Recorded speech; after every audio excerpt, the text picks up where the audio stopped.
Step 2 of running a PB and staying injury free. Technique work.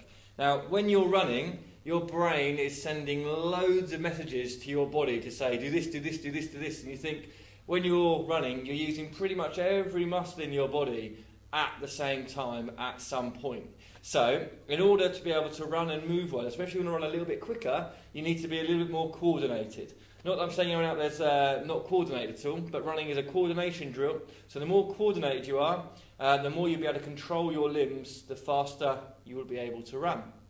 So, first thing we're going to look at doing is just a little bit of a coordination drill, okay?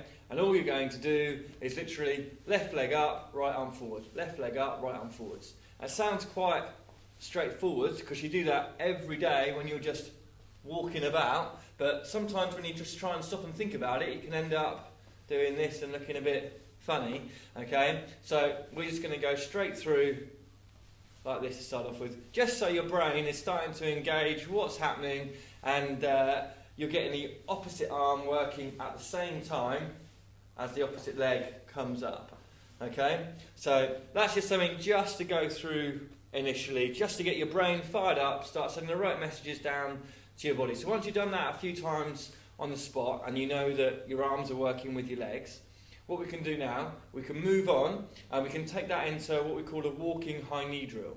Now this walking high knee drill, once you've mastered that static exercise and you're strong in this position from step 1, this is the next step on from that. So what you're going to do with this, you're going to start off, you don't need too far a distance, 10 metres, 15 metres, and all we're going to do, you go up into that running pose, you bring your heel down underneath your hip and move forwards. Now at first when you're doing this, you won't feel like you're moving forwards too much at all. Don't worry about that at the moment, okay? You're teaching your body good biomechanics and you're teaching yourself to strike in the most stable place, which is right under your hip, okay? And it's just a small movement forwards.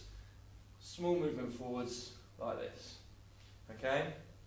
That's all you've got to do. You want to don't let your leg come down too quickly. You want to control your leg as it's coming down towards the floor, okay? That's simple as that. Run that through a few times over 10, 15, 20 metres and take it on from there. Now the next step on from that, once you're able to do that, you want to change where your centre of gravity is.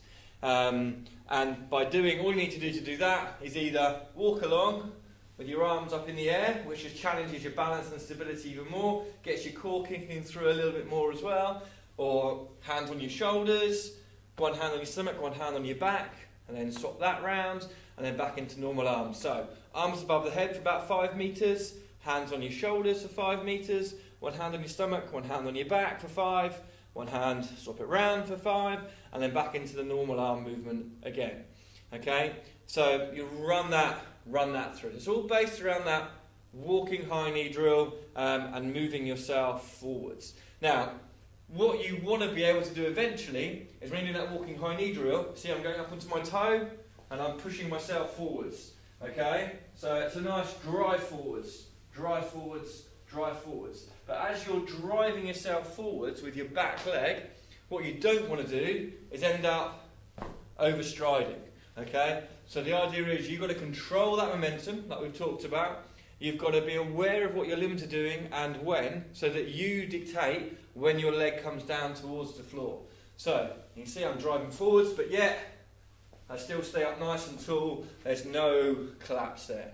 So that's the first bit I'd like you to try and work through. Okay, so next exercise, you've done a little bit of this work in step 1, okay, but what we're doing, we're taking it out into a run, so we're going to make it a bit more specific to running. Okay, so all we do, we're doing a medium knee drill. This gets you up nice and tall, works on your hip flexor strength, and gets you nice and fast on your feet as well.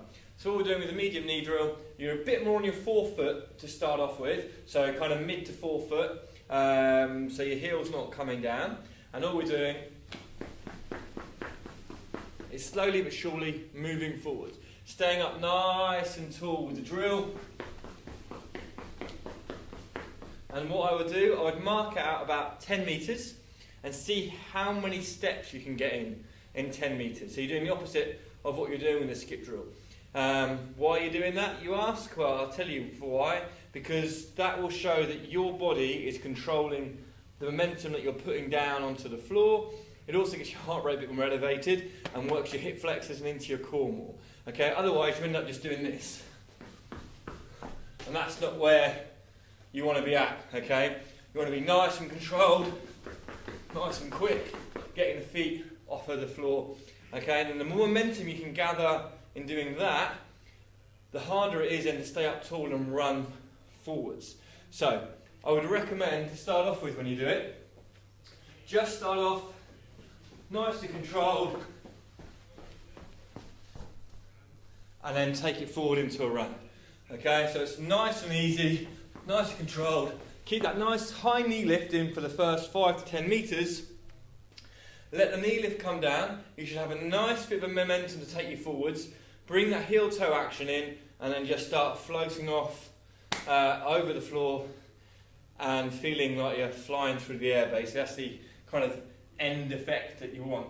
Now, the better you get at this drill, the faster you'll be able to do the medium knee drill and take that into your run.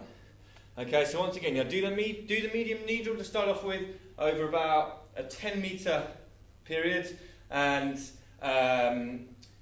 see how many steps you can get in that 10 metres, and then take it out into a run. So you can always practice off the back of all the drills you should do. You should be able to run off the back of them. So do the same as well with that skipping drill. Skip, skip, skip, take it out into a run. Medium knee drill into a run. Okay, so give that a good practice, and then these drills then just become part of your warm-up before you get ready to run. Okay, so the next exercise is an extension of what you've just done with that walking high knee drill. It's a skipping drill. Alright, so what you're trying to do once again is develop a nice lightness on your foot, get a nice heel toe strike as you're coming through. So you're rolling through your foot, you've got a nice knee drive, and you've got a nice extension through that back leg as well. So all your muscles and every bit of momentum you've got is pushing you forwards, okay, which ultimately will make you a bit quicker. So this next exercise is literally just an extension. It's a dynamic version of what you were just doing. So all you're going to do, okay, is a nice little skip through. So it's a bounce through here.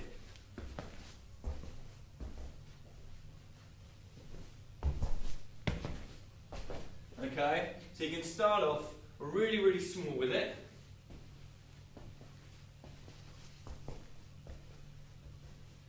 And then slowly get bigger and bigger and bigger with it. So it's an explosive, can be very explosive. But what I would do, I'd mark out about 20 metres and count how many skips it takes you to do that 20 metres. Practice it.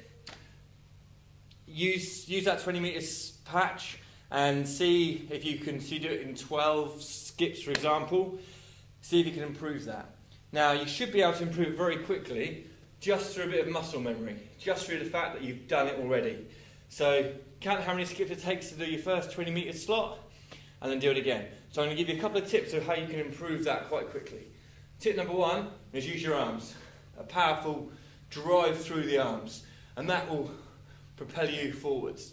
Tip number two I'll give you, drive your knee forwards.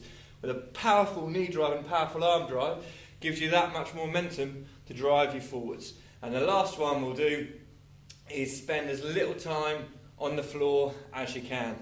Okay? All the seconds you're on the floor, you're losing energy, and you're just zapping energy out of your legs. So less time on the floor, more time in the air, going forwards.